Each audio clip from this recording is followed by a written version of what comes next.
So what are the risk factor for a heart attack, because These things. And for what symptoms you should, this is the warning thing. Oh. And that is the reason none of the tests currently available with our medical science will be able to predict the heart attack because of these things. Got it. That is why you can't predict who will get a smoking related heart attack, and that is why you want everybody to stop smoking. Yeah. So lifting of heavy weights is something that I would prefer that my patients don't do that. All the panic attacks happen at night time.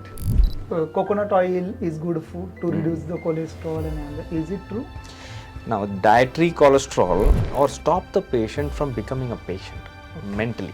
Oh, got it. That's like you said, he must be the breadwinner of his family. If he goes into that depression phase,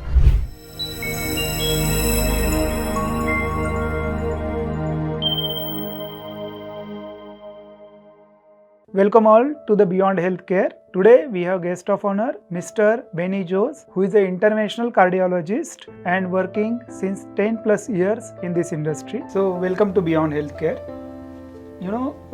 I had one bad experience in my life when I was in a medical college around second year.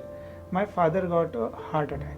So it was very devastating for all the family members. We rushed to the hospital ER and he underwent angiography and then angioplasty.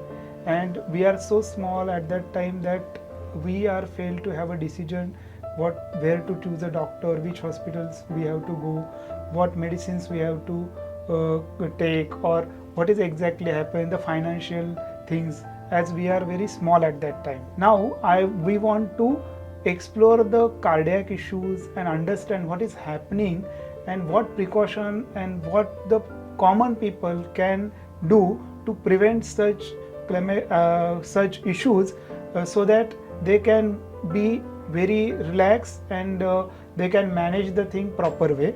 Today at podcast we are hosting Dr. Benny. He is a cardiologist and he is practicing since around 10 plus years and he is very renowned. So welcome Dr. Benny to the podcast. So we just as a common people want to understand, because the heart attack, which is a normal layman term, is concerning to the person and to family, because the main person in a family, the father or the earning person in a family, when they had these issues, the complete family structure changes and they feel to start the issues very hard way. Okay, so we just want to understand how the person to diagnose or go to the risk what they might have to prior diagnose before they go to any complication of heart attack, so that just before going to the complication of heart attack, what are the signs, symptoms early they get, what are the risk factor the people has to screen so that they should judge they might go for a heart issues in future. Thank you, Dr. Amit, for that introduction. And yes, those are really valid questions.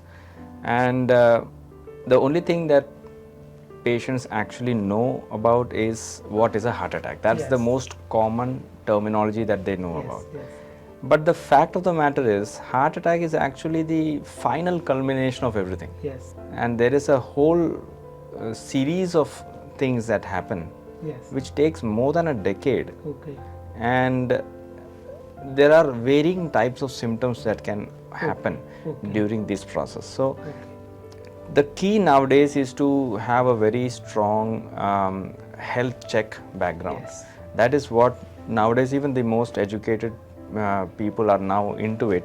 In fact, many companies have also promoting this routine health checks so that they can pick these things. Now, the interesting thing about heart is that God has given only heart one of these warning signs and warning symptoms. You don't get a warning sign for stroke. You don't get a warning sign for a kidney failure. Or for any other organ for that matter. But diseases of blood vessels pertaining to the heart, which is a muscle, and similarly the legs, the arteries supplying the legs, they also, they give you certain warning signs, and if you take heed of those symptoms, Okay. you will be able to diagnose them. Okay. So the biggest message over here is that you should not be waiting for a heart attack to start understanding and learning about these things, because this is something that everyone should know, Yes. just like everyone Yeah, so coming to the topic again, so what are the risk factor for a heart attack, because you just said there are early warning signs, symptoms, Yeah. but there are few risk factor for that also. Just we want to understand what are risk factors. So before we even go to the risk factors, I would want to explain how you should be cautious about these things and for what symptoms you should, this is the warning thing. Okay. If people understand that part, Yes. then at least we will be able to save more number of lives Yes. because by doing our Yes, procedures. yes, yes. Now the biggest question people come to me is, I didn't feel any pain. Okay. I didn't feel any choking or anything. Yes. I just felt some acidity. Yes. Yes. This is the commonest presentation of heart attack, if you Yeah, believe me. similarly for my father also, he had just a gastritis Yeah. symptom, acidity symptom. So why do they call it gastritis? Yes. Now, you can't expect a person at the age of 60 Yes. to manifest a different kind of gastritis, isn't it? Yeah. So this is the point you should understand first. Okay. Okay. It should be hardwired into you that you have been having gastritis for many decades Yes. by the time you are 50. Yes.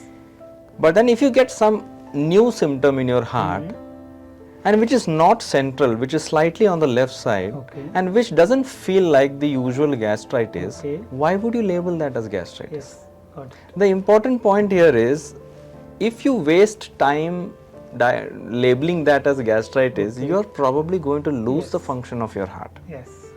The whole concept of life-saving procedures like angioplasty is that they are only life-saving if they are done on time. If you do the same procedure 2 weeks after the index event, Okay. depending on the scenario, Yes. the benefit will not be as great as what it would have been if you had come within 2 or 3 hours of the symptom. Yes. Yes. Yes. And nowadays the procedures have become so sophisticated and convenient that the discharge rates are like within 2 days you go home fully recovered. Oh, wow. And the only Great. things now remaining are with medication therapy. Okay. So the main message I would want to convey is that when you have a new symptom Okay.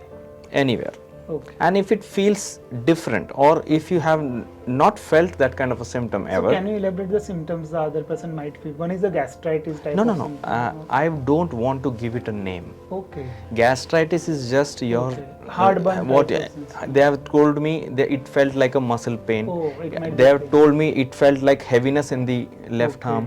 They have told me that it was my left arm became weak. Oh. They have told me about shoulder pains and back pains. Okay. So for an individual patient, if I try to Yes. define that symptom, Yes. then one of the patients would probably miss all of this and he will get a different kind of symptom. Okay. Okay. So I'm not going to be putting names to it. See, Okay. my whole point is that the patient does not read the book and come to us. Yes. Got it. It is up to us to decipher what the patient is trying to say. Yeah. So I don't want to label it. I'm just telling you Yeah. anything new Okay. that happens in this region. Okay. Anything Yeah, new which new, happens which to you the have left side of the heart, side of the body, Left side and of the upper part. In fact, even that has a fallacy. In fact, it has been studied Okay. that the right shoulder pain Oh. is actually a more specific symptom for specific, not sensitive. So there is a slight difference. That's a slightly medical terminology. What it means is that there is a high chance that your left-sided symptoms could be related to heart. Yes. But That's what we know. but there are many other things that can result in left-sided symptoms. But very few symptoms, very few organ pathologies can result in a right shoulder pain, and one of them is actually also heart. Yes. So we do not, like I said, chest area, Okay. arms area, jaw area, or back area. Okay. Anything new Okay. which you have never experienced, Okay. please visit the emergency, because to diagnose heart attack literally takes only 15 seconds. Okay. You take an ECG, Okay. and most hospitals are equipped with spot testing, blood spot, on the spot testing kits. Okay. Kits which will test for troponin and other enzymes which are released from the damaged cells of the heart. Okay. And it's very specific and sensitive test. Okay. If that comes positive, Hmm. we do not take things lightly. Oh. and we do further testing and maybe go ahead with an angiography. So instead of labeling any symptom, I would only convey this to my audience is that if there is anything new that is happening, rush to the hospital and get it checked. Okay. So is it for any age group or is it pertaining to the old age group only you are telling? See, that is where the family history and your overall background assessment comes into the picture, and that is where the health check has got a very good role. Okay. So the tendency of a person to develop a heart attack is heavily influenced by your own family history. If you've had such people, especially the first degree relatives like your parents or your brothers or sisters. So these are called first degree relatives, and they are the ones whose history we take in order to classify the person sitting in front of you to understand whether he is a high priority patient or not. Okay. So if he is a high priority patient, we actually do more tests, not just ECG and troponin. We might do a 2D echo to look for any already existing damage. So 2D echo is a sonography of heart. Yeah. The ultrasound done for the heart is known as 2D echocardiography, and so that helps us to understand whether there has already been any damage or not. And once that is done, then there are other variety of tests, all which are clubbed under the title of stress tests. So stress tests can include a treadmill test, it could be a dobutamine stress echo, or it could be a nuclear scan. All of them have got different technologies, but they essentially give you the same information that when the heart is stressed a lot, is there any area of the heart which is getting less blood supply as compared to normal. Coming back to the stress test. It is nowadays too many insurance companies and medical checkup, as you told, they do go for that stress test. So can you just tell us, because some of the patients get very frightened about going through the stress test. Can you just explain about that little bit? How it is done, what is the things, and what are things to be addressed when you going for a stress test? So first of all, the whole concept of stress test is that when your body is at rest, the blood vessels are able to supply the necessary blood for your heart. That means your heart is functioning normally. If a person who's having a 70 to 80% block or more in any one of the blood vessels that are supplying the heart, they will only manifest in a stressful situation. So it is 70%? 70% is the usual cutoff. Okay. So how do we then pick this up? If at resting state, every test is normal, then the only way to then pick these things up is to do a stress test. In stress test, in all the varieties that I described, the common thing is that you will stress the heart so that the heart rate increases to a certain limit, which is decided based on the patient's age. So it is like a treadmill, they have to run and do the ECG. So again, there are three types of stresses that we can do. One is the conventional that everybody knows about, which is also usually part of the package of health checks, which is the treadmill test. It's as easy as doing your own treadmill in the gym. The only difference being that we will be continuously recording all the ECG parameters. So this is also another question that I keep getting from my patients, that I do treadmill every day, I never have any symptoms. But that doesn't mean that your treadmill test will be positive. In test, we are not looking at what level can you achieve. We are looking at the ECG changes during the test. So in the test of stress test, we don't look into the endurance. Actually, we are looking for the ECG changes. ECG changes. So the biggest thing that needs to be normal for doing a stress test is the baseline ECG itself. So since it is an ECG based diagnosis, if your baseline ECG has got minor abnormalities, it will affect the accuracy of your stress test. We might still go ahead and do the stress test to get as much information about his capacity and whether the stress test is producing any symptoms and things like that. Okay. But we interpret it with a pinch of salt. So, at what age you recommend to go a routine population to go under stress test? A routine population who does not have any risk factors in the family, like nobody in your parents have had any heart disease or any heart attacks, 40 seems to be a reasonable age. Okay. But I will not hesitate to bring that age down if you have a strong family history. Okay. Yeah. Okay.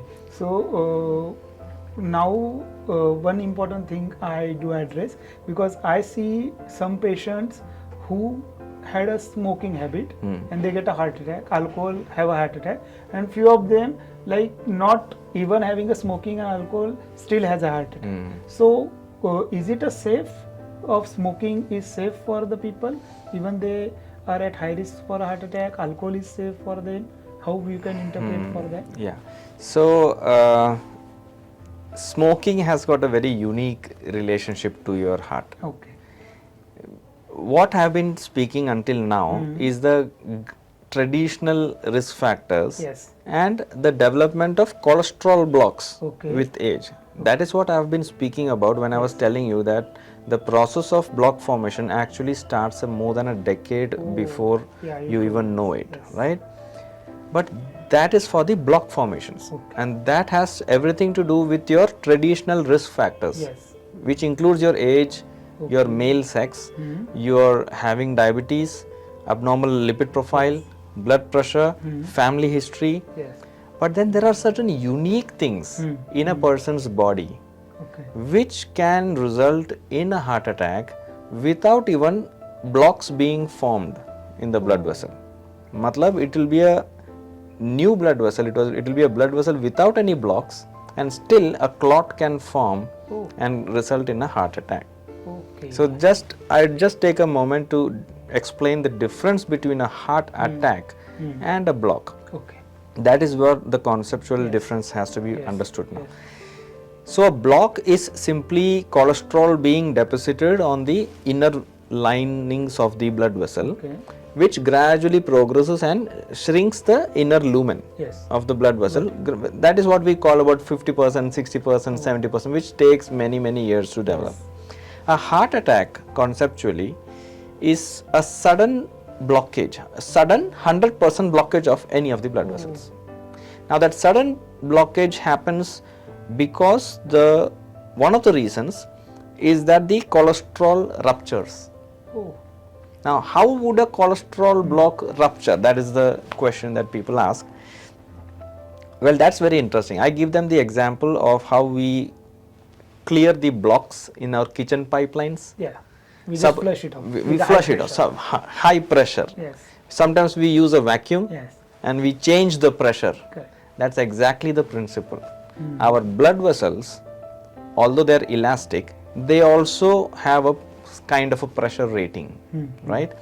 And if there is a block over there, and if there are sudden fluctuations in your blood pressure, that can act in breaking the block, the cholesterol block.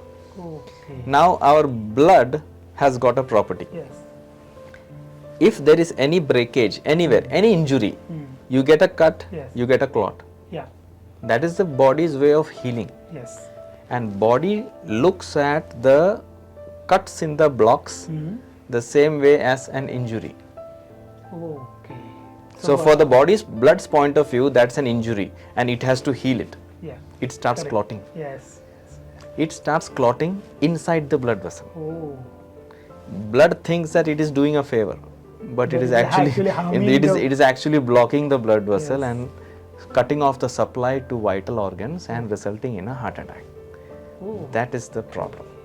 Now you understood what is the difference between these two. So once you understand this conceptual difference, then you will understand.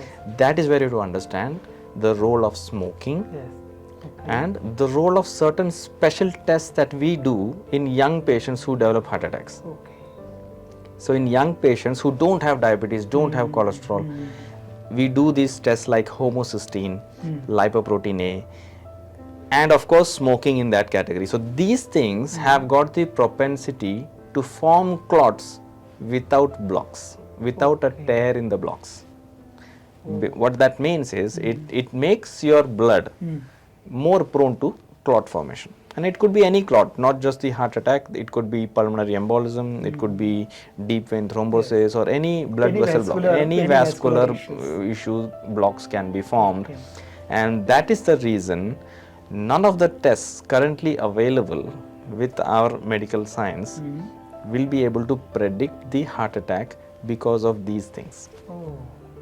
Since we don't have a way to predict them, it is absolutely indicated to stop smoking and check for these homocysteine and lipoprotein A at least once in your lifetime, just to know what is your risk profile. So basically what I understood right now from your all discussion is that heart issues are multifactorial one, and there are n number of things which come together and lead to the issue. Absolutely.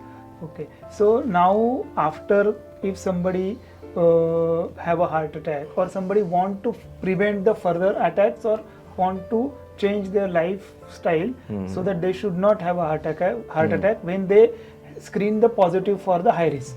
Can you suggest few lifestyle changes, or what they can go, or they can start few medicine or anything for that? So first of all, since we already spoke about that smoking concept, since this is something that we are introducing in our body, I would like them to just stop smoking, because the relationship of smoking to lungs is different from the relationship of smoking to heart. Now, smoking related lung damage, which is normally called COPD, that is actually a dose dependent damage, which means that the more you smoke, the more damage you get to the lungs. But the relationship to heart is different. In medical terminology, we call it idiosyncratic reaction, which means it is not a dose dependent, which means one cigarette is as harmful as 10 cigarettes, is as harmful as 100 cigarettes, because it is a spontaneous event. It is like an accident. You can't tell who will get a bike accident. That is why you tell everybody to wear helmets. Got it. That is why you can't predict who will get a smoking related heart attack, and that is why you want everybody to stop smoking. That is the point. Now, in risk factor control, like I said, the most deadly in terms of blood vessel health is diabetes. And if you have a family history of diabetes, you should be screening for your diabetes right from your early ages. And it is very difficult to define early ages, but earlier the better. Depends on when did your parents get detected of diabetes. And when they got detected, was it early diabetes or was it already full-blown diabetes? Because then that will help us understand when would have diabetes started in them. Then you will have to minus 5 to 10 years from that. Because in progeny, these traditional risk factors, or the onset of these risk factors, they have a tendency to prepone the dates. So if your parents had the heart attack at around 65, you can expect it like by around 60 or 55, if it is a genetic tendency. If it is, but that's because of the lifestyle changes. In our parents' time, cycle was a luxury. And walking used to be the norm. In our grandparents' time, it was even much better. Now we have metros, cars, bikes. There is no way we are walking to any place. So because of that, our own physical activities and exertional levels is very low. The amount of exercise the Indian population, at least time that we devote to exercise and other things, is still a very small percentage.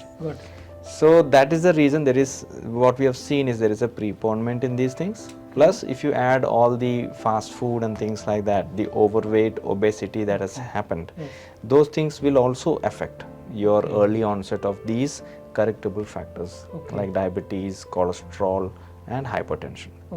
That is the thing. So it is like smoking at whatever amount is dangerous. Then obesity, then lifestyle like not exercising are all dangerous. So the people has to start doing exercise, especially walking and all that thing. And the smoking is no for smoking. And about the alcohol.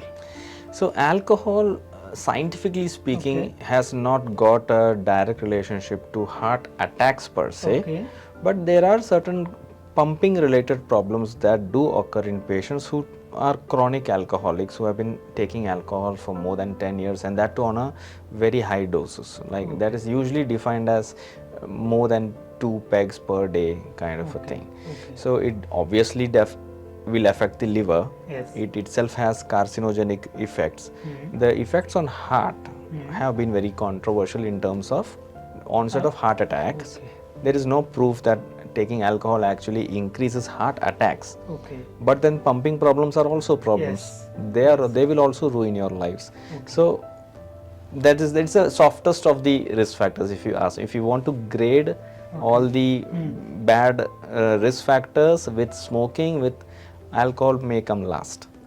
About the high cholesterol level and all that? Again, the cholesterol is a very vast topic in itself, Yes. because as you know, for sugar and BP we have a cutoff. Yes. We have one single cutoff for everybody. If it goes beyond that, you know, it is you have diabetes. If it is less than that, you don't have diabetes. It is like that. Same for BP. But you must have seen how cholesterol reports look like. There are at least 5 or 6 parameters over there. Each parameter will have its own normal values and things like that. So just to touch upon briefly, there is this total cholesterol, HDL, LDL and triglycerides. These are the more or less the main things. VLDL is not factored in mainly in our assessments. We factor in triglycerides, the HDL and the LDL. Over the period of more than 2 decades, we have been trying and testing various medications, some to reduce triglycerides, some to increase HDL, some to reduce LDL and all those things.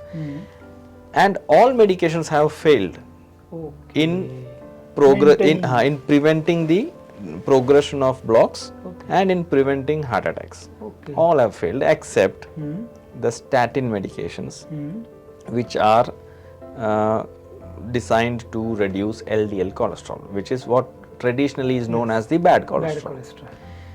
So that is how our practice is now defined. What panics the patients more is the high triglycerides and the low HDL. What panics the cardiologist more is the high LDL. Because we know at the back of our mind that triglycerides and HDL, although they are bad, they have not been directly implicated in block formation per se. Then you may ask, then why do we do those tests in the first place? There is an importance. There is an importance in the sense that it will, one of the things that an elevated triglyceride and a lower HDL tells us is that you have a sedentary lifestyle. And obese patients, patients who have a lot of visceral fat or abdominal fat. All Indians do have. All Indians do have. So those are the ones that it is a pointer towards a bad lifestyle, but it is not a direct modifier. It's like a symptom. It's not a disease. That's what I'm trying to say. Like you have fever and pneumonia. You giving paracetamol is not going to solve your problem. Similarly, your high triglycerides and low HDLs, they are a symptom of a major problem known as sedentary lifestyle or obesity or whatever that be. And the solution to that is not to give tablets for triglyceride and HDL, but the solution to that is to improve your lifestyle by Coming doing back exercise. To the cholesterol again, sir. Actually, few studies have shown that coconut oil is good food to reduce the cholesterol and all that. Is it true? Now, dietary cholesterol, one has to understand the coconut oil and all these oils are unsaturated fats. So, of all the oils, you might consider them as one of the safer ones. But you must understand that is not the whole story over there. Only 20% of the cholesterol that you actually check is derived from diet. The remaining 80% is synthesized in our own liver. Otherwise, how do you think a tablet is going to solve a problem? A tablet which is acting on an enzyme in the liver is reducing cholesterol. If diet were the major source, we just have to cut off the cholesterol from the diet and our problem is solved. No, it doesn't solve like that. So dietary, that is the reason even the concept of fasting lipid profile use is still rampant actually. Many labs insist on that. That has been outdated 2 decades ago. Got In it. all American guidelines, European guidelines, Canadian guidelines, these things have been removed off. Okay. The reason is the same reason why we do not just look at fasting blood sugar to decide whether you are a diabetic or not. Yeah, I do. We look at a postprandial blood Yes. sugar and we look at the average. Any one of them can be abnormal. Yes, yes. Similarly, now it has been studied that the non-fasting state of our body, the non-fasting lipid profile is a better representation of your cholesterol problem and not just the fasting. There are very specific scenarios where a cardiologist might recommend a fasting lipid profile. Okay. But that has to be done only if the cardiologist recommends that. Okay. Okay, but in most other scenarios, you should do a non-fasting lipid profile. Okay. So one more thing, nowadays we are looking for a MI in young. So you just said the young age can get a MI. Yeah. So post-COVID, many of the patients start getting a heart issues. We saw the pictures that few of them when they go to the gym, they got a heart issues and they fall. So can you put a light on that point? Yeah, the MI in young is more often secondary, Okay. is more often genetic, Okay. is more often because of lipoprotein, homocysteine, smoking. Okay. This is the fact. Now, in COVID, definitely there was an increase in clotting problems. I label it as clotting problems because there was increase in everything. There was increase in heart attacks, there was increasing pulmonary embolism, Yes. which is basically clot in the blood vessels of the lungs. Yes. Okay, and there was also increase in stroke. Yes. So we did not. Now it is very difficult to give a cause-effect relationship to that. Yes. Which means it is not very possible to tell that COVID resulted in. There was an association, Yes. but it is very difficult to prove that that directly resulted in the heart attacks. Yeah. Okay. But that said, there is no point in thinking about that because in COVID, there is what are the other things that happened? Yeah. Lifestyle stopped. Stopped. Everybody was in house arrest. Yes. There is no exercise. Yes. Access to healthcare was not there. Yes. Nobody was able to screen whether the diabetes is normal or not. Yeah. No lab person would come home and collect samples for the blood other than the COVID testing. Yes. Everything took a hit. Mm-hmm. We do not know what was that impact on the patient's health. So it is a long-term impact of We other, don't know other that. things also. So But it is a fact, but we don't know that. Yes. But I'm just still telling you that is there any point in talking about all this? No, actually. Okay. What can we do Okay. now and in the future to monitor ourselves Okay. so that we don't get into any trouble? That essentially boils down to these few things. Okay. Maintaining a healthy lifestyle, Yes. checking your sugar, cholesterol and BP every year at least. Okay. And the moment they are abnormal, you visit a cardiologist and try to understand what can be done to control it from the outset. Okay. So as we discussing progressing with the problems where the heart attack or issues. Okay. So if somebody at home, okay, and they might be at remote place or somewhere else, they start feeling the symptoms as you suggested in upper part of the body. What emergency care that the person should have and how they should manage the thing and reach the hospital and do the thing. Yeah. So like I said, it's pretty easy for a doctor to diagnose all these things. So the biggest lesson is you shouldn't waste even a single second self-diagnosing all these things because for us it is just a matter of taking an ECG Yes. and doing the troponin test, Yes. and that will give you a good certainty of more than 99% of ruling out a heart attack. Okay. Okay, depending on what time do you present. I think that self-medication takes the risk of delaying your arrival to the hospital. Okay. Many people So take golden time. golden hour is gone. Yes. You take sorbitrate. Some people take acidity medicine. They think that they try to sleep it off. In fact, most heart attacks that happen, they happen either at the night or early morning. Okay. That is the mostly sleeping time. So the arrival is always challenging, especially in our. Why so? I don't know. I mean, it could be because of the surges in the sympathetic system. It has to be because early morning hours we already know that there is a surge in your BP at that time. Okay. Like I said, BP plays a major role in dislodging a heart block. Block. So any dislodgement of the heart block can precipitate that goes for stroke also, by the way. Yes. Early morning hours are usually this thing. Now night time could be because of your own, all the panic attacks happen at night time. you're alone. You're alone, your brain is thinking about all things possible, Yes. and then what impact that has on your psychology, we don't know. So that ultimately it has to do with your fluctuation in your blood pressure. Yes. Whether it is because of a mental stress or physical stress, that is the only differentiating factor. Okay. So one more thing come in my mind. There is a diagnostic angiographies are done. The CT angiography and routine angiography. Can you just put a light on that? Yeah, so many people think that these are all interchangeable stuff, that you can either do a CT coronary angiography or a conventional coronary angiography. Okay. Can you just explain the procedure? Yeah, CT coronary angiography is an OPD basis procedure where you don't have to get admitted, and it's like any ordinary CT scan. The only difference being that you will have an IV cannula, Okay. and you will be injected with the same contrast which we use for conventional angiography. Okay. So the scan times are less, there is no admission required, you just come, get the CT scan and go. Yes. That is the first advantage of having a CT coronary angiography. And the second advantage is that you get something known as calcium scoring, Okay. which is a new tool for us to again risk stratify the patient. Okay. Whether you need statins. Statins are the medicines which are used for that LDL cholesterol reduction, which we are very fond of, most cardiologists, because it is the only medicine which is known to prevent heart attacks. Okay. So we have to calculate, because always there is a challenge. He is a young guy, his cholesterols are borderline, let's say his LDL is around 160, 170.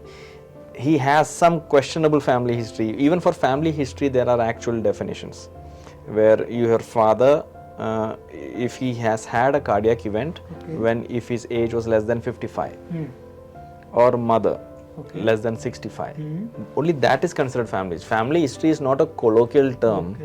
Where anybody in the family at the age of 75 had a heart attack doesn't qualify as a family. So it is not a connecting family. It is not a Your own father or mother. No, own father and mother is one thing. Yes. Not only that, it should happen at before a certain age. Okay. Only then you will That is relate. You will signifies. only then you will interpret that as a family history or a strong family history and start early screening. Okay. See, although these cutoffs of 55, 65, they are all in foreign countries, basically European countries, but we should still try to extrapolate that to our Indian population. I might give a rope of even 60 in a female patient, and then understand. So conventional angiography. Yeah. So CT coronary angiography has these two things. So calcium scoring throws light on, these are one of the risk modifiers which helps us decide whether statins should be started. Conventional angiography uses the same dye that is used in CT coronary angiography. The difference is you will need to be admitted for the procedure. It's most often done through the radial route nowadays, because that is very comfortable to the patient, and immediately after the procedure also you can literally walk off from the table, because we are not doing it through the groin. Only in very rare scenarios we take the approach of your groin blood vessels to reach the heart. We put a catheter, which is a plastic tube which reaches the heart, and we inject each blood vessel through this catheter. We inject dye and we look at the blood vessels on our screen. So, and this is actually the gold standard of testing. There is nothing that can beat the accuracy and clarity of a conventional angiography, not even CT. That is the reason we have to know which patients are best suited for CT and which are best suited for conventional. The point being, we only choose CT coronary angiography for those patients who we do not think that there will be a block. That is the correct use of CT. Because the X-ray radiation is the same in both the things, the contrast volume is the same in both things. You shouldn't be requiring to do that same test twice. Because when CT coronary angiography picks up a block, you invariably have to do a conventional angiography to confirm the same. Because the percentages that come out of a CT coronary angiography report are not considered to be very accurate. Okay. That has to do with the slice thickness and all those things. Okay. You might miss it. Okay. So a live video image that we get on a conventional angiography is required in order to further classify whether those blocks are significant or not. So imagine a situation that you come to us and you have diabetes Okay. for, let's say, 5 or 10 years, and then you have blood pressure, you have the risk factors, you have typical symptoms, but you're really scared of doing the conventional angiography. We try to convince them and reason with them that conventional is the right choice, because invariably CT is going to show some block or the other, and then I'll have to go ahead and do again the conventional angiography. So why double the radiation, double the contrast? So he's not the right person for or right person which is suitable for CT coronary. Okay.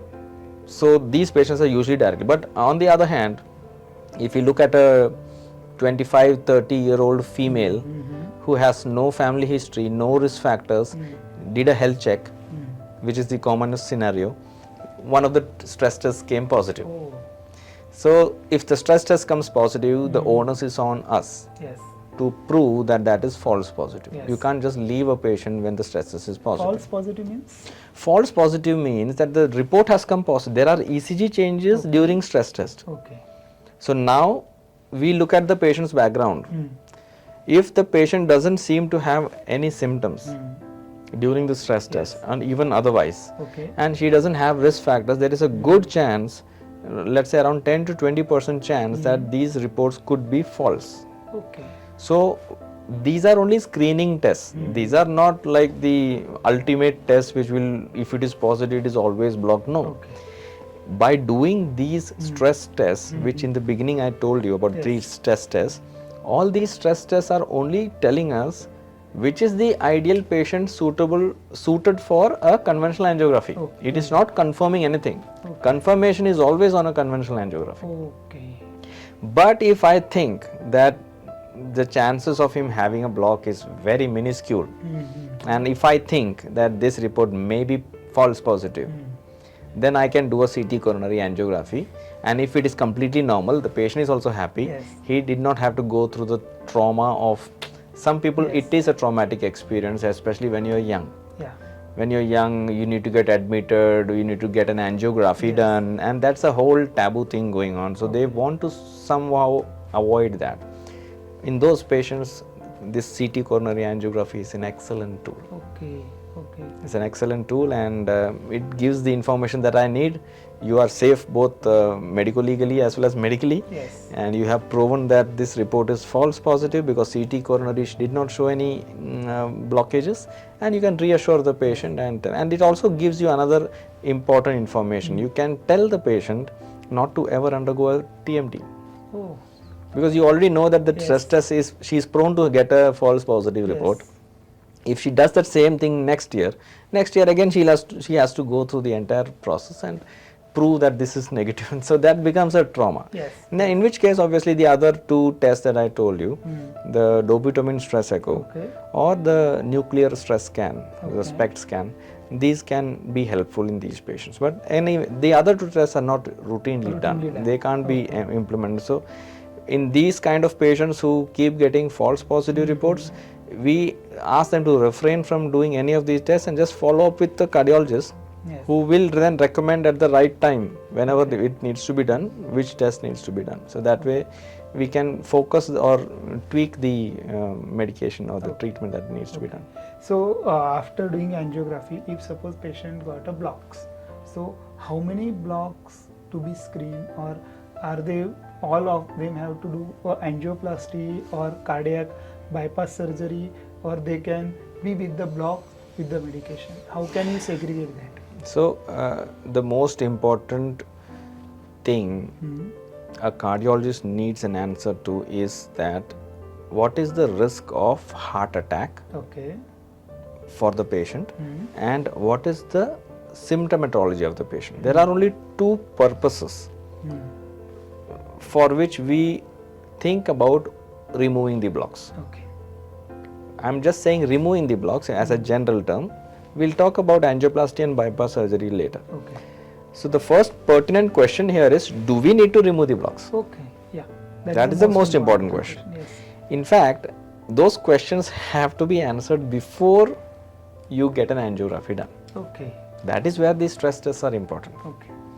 So if you have a stress test positive, you have, it is either a true positive or false positive, Yes. correct?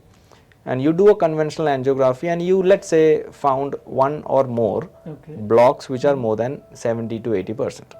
Okay. So now it fits. Yes. You have a block which looks like 70 to 80%, and you have a positive stress test. Okay. Now in this particular patient, removing that block will prevent heart attacks in the future. This is a known fact. So now this patient becomes an ideal patient where he has to remove the blocks. Okay. Now let's say he has a stress test positive, angiography is showing 20-30% block. Okay. We know that we don't have to remove the blocks physically, Okay. as in no angioplasty or bypass needed, but then you need to look at his background of diabetes, BP, cholesterol, family history and all those things that I told you to decide whether he should be on statin medications or not. Now, although we say that the 70-80% blocks are the ones that we need to solve, you must understand that even a 20% block can cause a heart attack. The plaque. The plaque rupture. The chances are obviously higher in the more severe blocks, but the heart attack risk doesn't become zero just because your block is 69% or 65% for that matter. There is a gradual gradation. We are talking about the benefits of revascularization, which means benefits of removing the blocks versus the risks of doing the procedure. These procedures are risky. That is why only the most crucial patient, most critical patient are the ones who benefit the most. That equation should be satisfied. Only then it makes sense going ahead and doing the revascularization. Now this decision about whether an angioplasty needs to be done or a bypass surgery needs to be done, that is a more complex decision making process. There are various factors that go into it. Some of the commonest things are the presence of diabetes, the presence of poor pumping of the heart, too many blocks requiring multiple stents and many complex interventional procedures, and an age group between, let's say, 60 to 70. That is the ideal patient who will require a bypass surgery or who will benefit from a bypass surgery. Extremes of age, like too young a patient or too old a patient, very frail patient whom you do not think will go through a open heart surgery safely, and patients who have simple blocks which can be reasonably treated with an minimally invasive procedure like an angioplasty, we prefer the angioplasty route. Okay. So after doing angioplasty and all that, what is the recovery time required for the patients? So angioplasty per se is not what dictates how much is the recovery time. It is your presentation. If you have had a major heart attack, ST elevation MI, which is considered as to be the most, if you undergo timely angioplasty, you will require a hospital stay anywhere between 2 days to 5 days, depending on how unstable you were. So that is the one that dictates the duration of hospital stay. So after the initial stabilization has been done, then more or less there is not much of a bed rest that is required. You will be restricted from lifting heavy weights for the first 6 weeks roughly, because that is the amount of time that the myocardium or the heart muscle takes to completely heal. So lifting of heavy weights is something that I would prefer that my patients don't do that. But otherwise the walking and all those things is actually good for the heart. The early rehabilitation that we talk about. So the heart damage works not the same way as a bone fracture or a paralysis. There you need to give enough time for that healing to occur in the bone fracture, and then only you start walking. Here, earlier you start the rehabilitation process, the better it is and the quicker will be your recovery. Of course there are exceptions in this case, but more or less you don't lift heavy weights for the first 6 weeks, but then after 6 weeks I don't give that restriction also. I encourage the patients to do as much physical activity as possible. Okay. And Because the main question in follow-up, what we ask is, do you have any symptoms? Okay. How will you get symptoms if you're just sitting in a couch and watching TV? Yeah. All cardiac symptoms are exertional, which Yes. means you should be physically active. So that means what? It has got double advantage. Not only it is rehabilitating you, it is improving your health, Okay. and it is also acting like an early warning sign. Oh. A physically active person can detect minor changes in his capacity Yes. much better, which will bring him to us on a much timely manner, Okay. and we will be able to detect and treat if there is any issue. Okay. Okay. So recovery is after 6 weeks. He can do all the activities. All the activities, yeah. And resume the work is after 6 weeks only. No, resume what work? Office work, okay. I do not encourage them to take a leave or sit at home, no. See, one of the important responsibilities we have is to prevent or stop the patient from becoming a patient mentally. Oh, got it. That's like you said, he must be the breadwinner of his family. If he goes into that depression phase, it is going to affect all walks of his life. Okay. It is going to affect his family, it is going to affect his work. His focus on his work won't be there. He will be constantly thinking about when am I going to die? Yes. What will happen to my family? This is not the purpose. Okay. See, nowadays we will be able to save a majority of the patients if you just come on time. Okay. You understand? And once the block has been removed, all the other healing and recovery is not in your hands. It is all about medications and the body self-healing. So You understand? after taking the procedure and everything, patient has to go for lifetime medication? Or? Yeah. Okay. So, in some form or the other, you need to give them the statins, the medicines that I told you about, which will protect from heart attacks. Once you have a heart attack, you will obviously need one blood thinner at least. At least.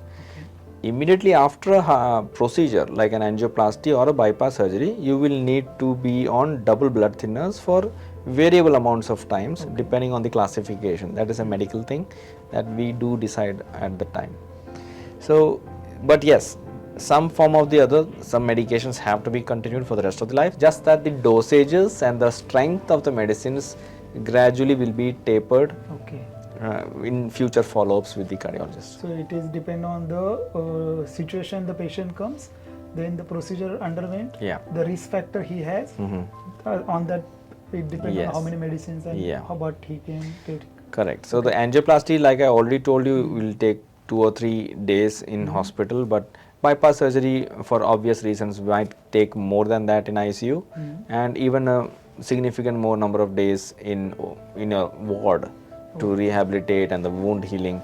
So the full recovery, so to speak, where you feel completely okay, might take around a month or 2 because of the healing of the bone. That will take a lot of more time than usual. There is going to be a lifetime follow-up for the patient? Yes. Lifetime follow-up only means that we are the only people who are capable enough to tell whether he will develop any issues or not. We only are basically looking for any other warning signs that he is getting. So what do you do in a follow-up actually? If somebody I comes don't do anything other than just talk to the patient to understand is there anything bothering him. Okay. I start from there. Okay.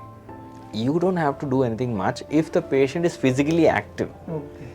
If the patient is not physically active, then we might, on a case-to-case basis, recommend a stress test or some other form of a stress, not the treadmill test, or some other form of the stress test like dobutamine stress or stress thallium, what we call, which is the nuclear scan. Yes. Depending on that is patient to patient basis, but more or less, majority of the patients are followed up based on their symptoms.